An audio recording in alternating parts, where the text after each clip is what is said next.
Napilitan daw ang mga MSME na babaan ang kanilang export prices matapos magpataw po ang Amerika ng dagdag taripa noong nakaraang taon. Yan ang lumabas sa pag-aaral ng Asian Development Bank.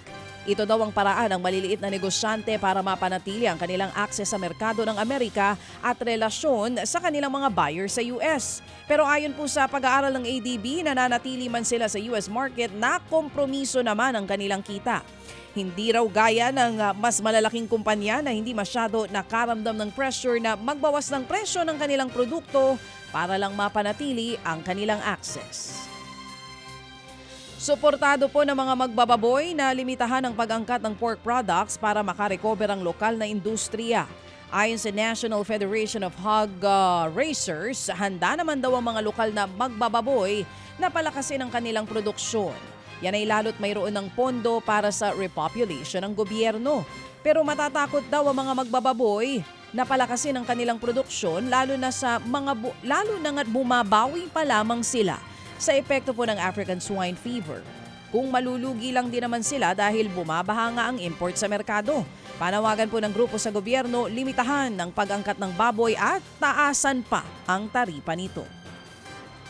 Naglunsad naman po ng investigasyon ng isang komite ng Kamara sa pagsadsad ng millgate price ng asukal.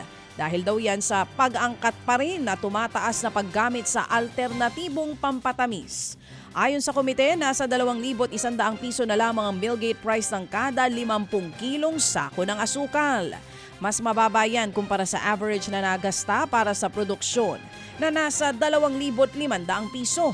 Paliwanag po ng Sugar Regulatory Administration o SRA, hindi din nakatulong na humina ang operasyon ng refinery sa kabila po ng pagtaas sa produksyon. Bukod pa dyan, ikinabahala din ang paglakas ng paggamit at pag-angkat sa artificial sweeteners lalo't walang regulasyon sa importasyon ng mga ito. Mga kapatid, brothers and sisters, saan ka pa? Dito na tayo sa totoo.